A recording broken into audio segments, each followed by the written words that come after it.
नमस्कार। मेरा नाम अनुराग शुक्ला शिवा है और मैं आपको आज मुंशी प्रेमचंद जी की लिखी कहानी सवा सेर गेहूं सुनाने जा रहा हूं।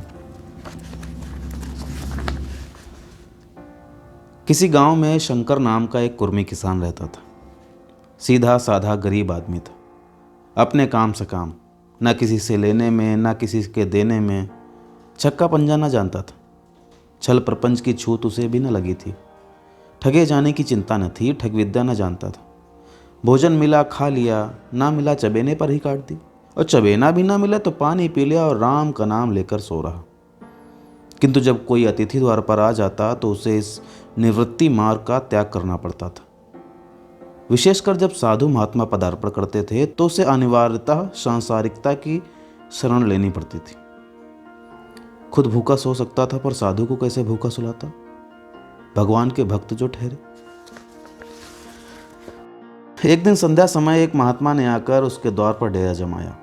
तेजस्वी मूर्ति थी, पीतांबर गले में, जटा सिर पर, पीतल का कमंडल हाथ में, खड़ाऊ पैर में, ऐनक आंखों पर, संपूर्ण विशेष एक महात्माओं का सा था जो रईसों के प्रसादों में तपस्या, हवा गाड़ियों में देव स्थानों की परिक्रमा और योग सिद्धि प्राप्त करने के लिए रुचिकर भोजन करते थे।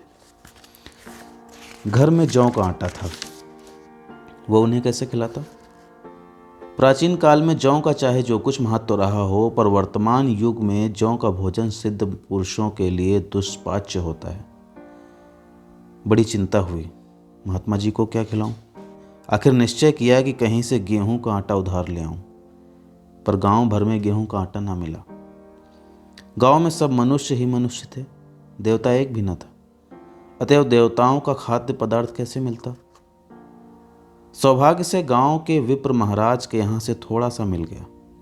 उनसे सवा सेर गेहूं उधार लिया और स्त्री से कहा कि पीस दे।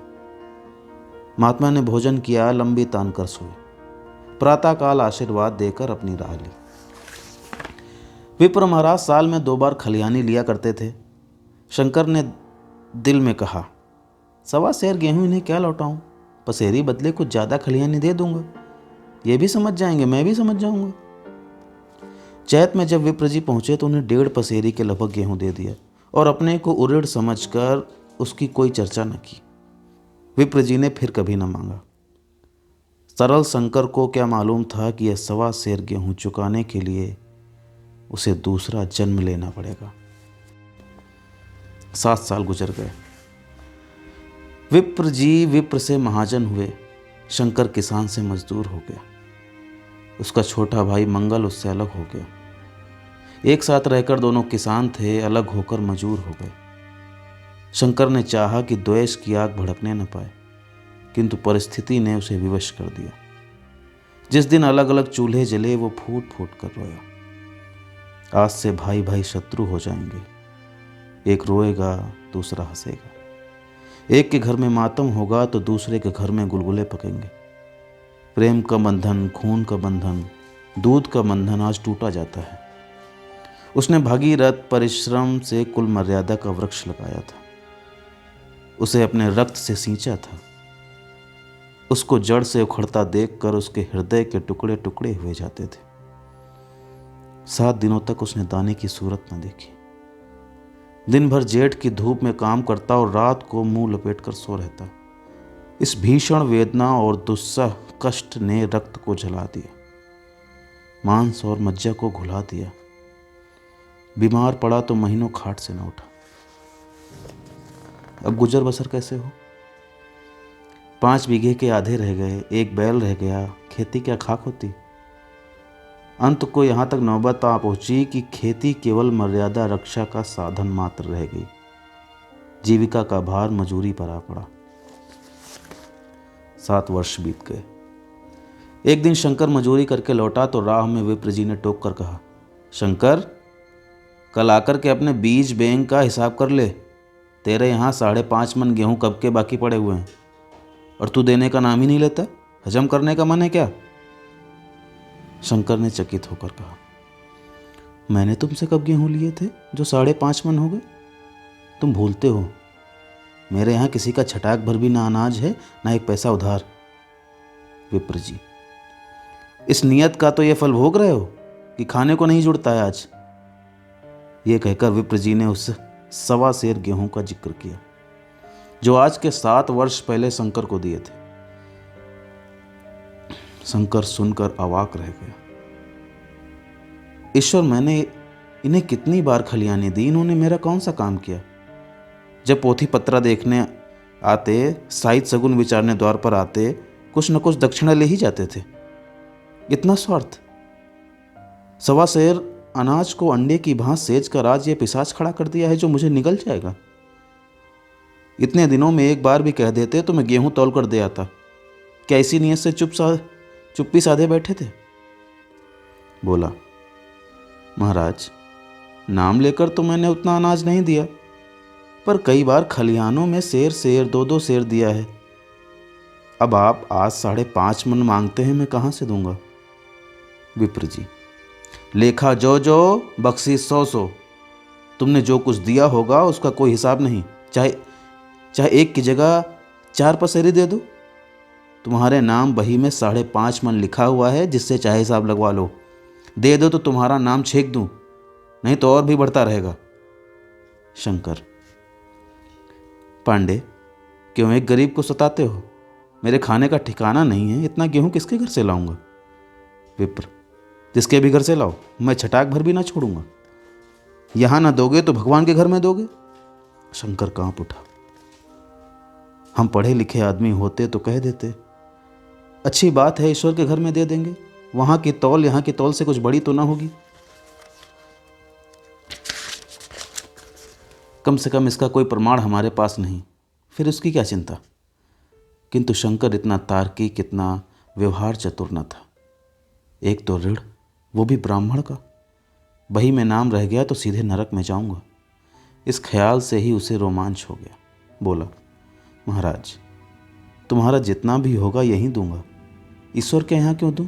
इस जन्म में तो ठोकर खा ही रहा हूं, उस जन्म के लिए क्यों कांटे बोऊं? मगर ये कोई न्याय नहीं है। तुमने राई का पर्वत बना दिया। ब्राह्मण हो के तुम्हें ऐसा नहीं करना चाहिए था। उसी घड़ी तगाता करके ले लिया होता तो मेरे सिर पर इतना बड़ा बोझ क्यों पड़ता? मैं तो दे दूंगा, लेकिन तुम्हें भगवान के यहाँ जवाब देना पड़ेगा। विप्र, वहाँ का डर तुम्हें होगा, मुझे क्यों होने लगा? वहाँ तो सब अपने भाई बंधु हैं, ऋषि मुनि सब तो ब्राह्मण ही हैं। देवता ब्राह्मण है, जो कुछ बने बिगड़ेगी संभाल लेंगे। तो कब देते हो? शंकर, मेरे पास रखा तो नहीं है, किसी से मांग जांच कर लाऊंगा तभी न दूंगा। विप्र, मैं ये ना मानूंगा। 7 साल हो गए हैं, अब एक दिन का भी मुलाहिजा ना करूंगा। गेहूं नहीं दे सकते तो दस्तावेज लिख दो। शंकर, मुझे तो देना है, चाहे गेहूं लो चाहे दस्तावेज लिखाओ। किस हिसाब से दाम रखोगे? विप्र, बाजार भाव 5 सेर का है, तो मैं 5.25 सेर का काट दूंगा। शंकर, जब दे ही रहा हूं तो बाजार भाव काटूंगा। पाव भर छुड़ाकर क्यों दोषी बनूं? हिसाब लगाया तो गेहूं के दाम 60 रुपये हुए। 60 रुपये का दस्तावेज लिखा गया। 3 रुपये सैकड़े सूद। साल भर में ना देने पर सूद की दर 2.5 रुपये प्रति सैकड़ा। 8 आने का स्टाम्प, 4 आने दस्तावेज की तहरीर शंकर को ऊपर से देनी पड़ी।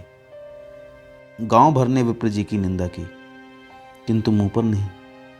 महाजन से सभी का काम पड़ता है, उसके मुंह कौन आए? शंकर ने साल भर कठिन तपस्या की। मियाद से पहले रुपया अदा करने का उसने व्रत कर लिया था। दोपहर को कभी भी चूल्हा न जलता था, चबेने पर बसर होती थी। अब वो भी बंद हुआ। केवल लड़के के लिए रात को रोटियां रख दी जाती। 1 पैसे रोज का तंबाकू पी जाता था। यही एक व्यसन था जिसका वो कभी भी त्याग न कर सका, और अब वो व्यसन भी इस कठिन व्रत की भेंट हो गया। उसने चिलम पटक दी, हुक्का तोड़ दिया और तंबाकू की हांडी चूर चूर कर डाली। कपड़े पहले भी त्याग की चरम सीमा तक पहुंच चुके थे। अब वो प्रकृति की न्यूनतम रेखाओं में आबद्ध हो गए थे। शिशिर की अस्थिभेदक शीत को उसने आग ताप कर काट दिया।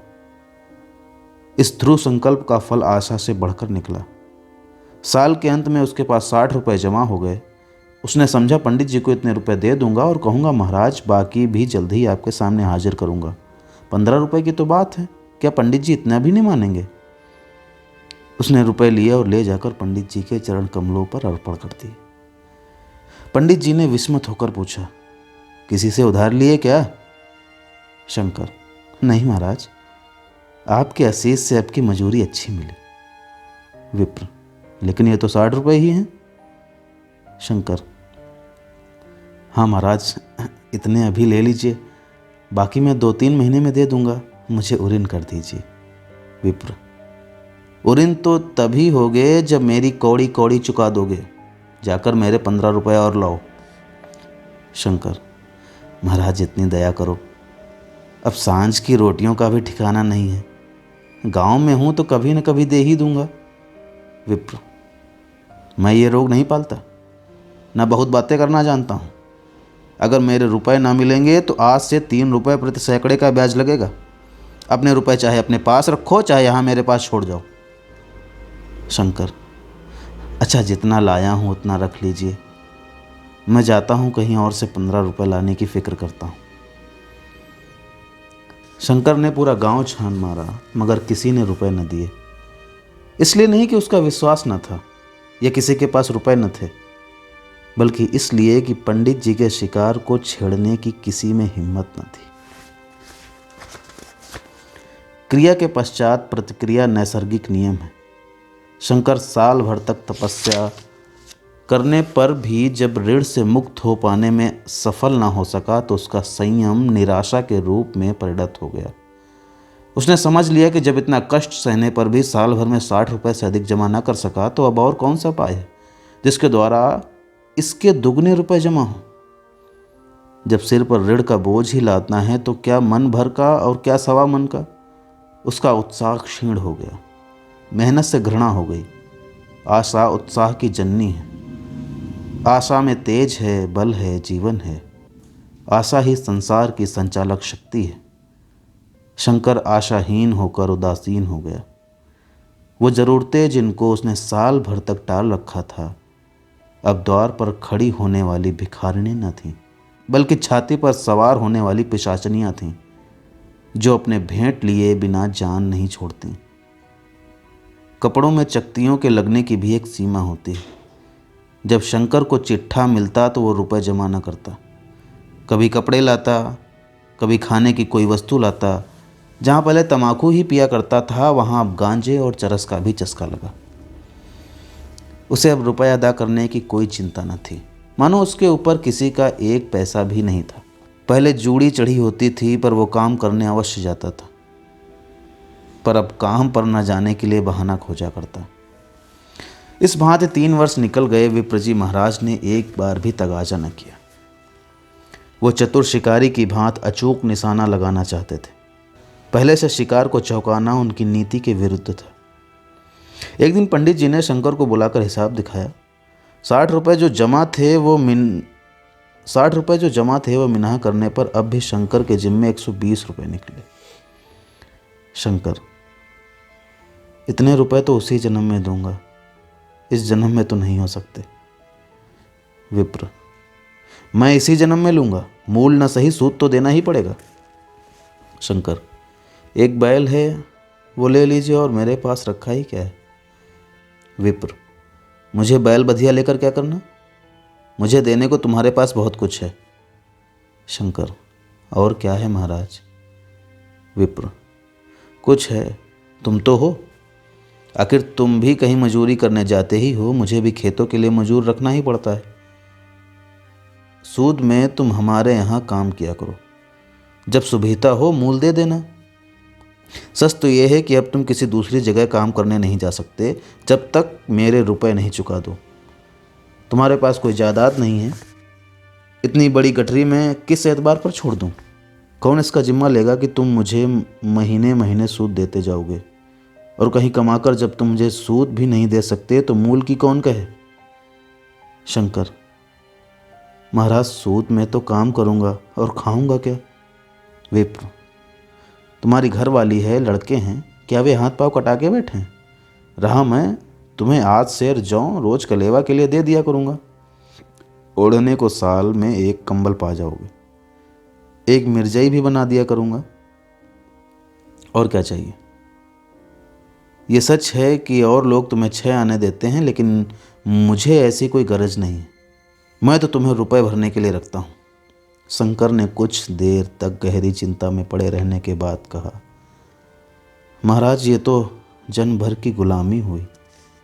विप्र, गुलामी समझो चाहे मंजूरी समझो, मैं अपने रुपए भराए तुमको नहीं छोड़ूंगा। तुम भागोगे तो तुम्हारा लड़का भरेगा। हाँ, जब कोई ना रहेगा तब बात दूसरी है। इस निर्णय की कहीं अपील न थी। मजूर की जमानत कौन करता? कहीं शरण न थी। भागकर कहाँ जाता? दूसरे दिन से उसने विप्र जी के यहाँ काम करना शुरू कर दिया। 1.25 सेर गेहूं की बदौलत उम्र भर के लिए गुलामी की बेड़ी पैरों में डालनी पड़ी। उस अभागे को अब अगर किसी विचार से संतोष होता था तो ये था कि वो मेरे पूर्व जन्म का संस्कार है। स्त्री को वे काम करने पड़ते थे जो उसने कभी न किए थे। बच्चे दानों को तरसते थे, लेकिन शंकर चुपचाप देखने के सिवा और कुछ न कर सकता था। वो गेहूं के दाने किसी देवता के शाप की भांति या जीवन उसके सिर से ना उतरे। शंकर ने विप्र जी के यहाँ 20 वर्ष तक गुलामी करने के बाद इस दुस्सार संसार से प्रस्थान किया। 120 रुपए अभी तक उसके सिर पर सवार थे। पंडित जी ने उस गरीब को ईश्वर के दरबार में कष्ट देना उचित न समझा। इतने अन्यायी, इतने निर्दयी न थे। उसके जवान बेटे की गर्दन पकड़ी। आज तक वो विप्र जी के यहाँ काम करता है। उसका उद्धार कब होगा? होगा भी या नहीं, ईश्वर ही जाने। पाठक, इस वृत्तांत को कपोल कल्पित ना समझिए। ये सत्य घटना है। ऐसे शंकरों और ऐसे विप्रों से दुनिया खाली नहीं है। धन्यवाद।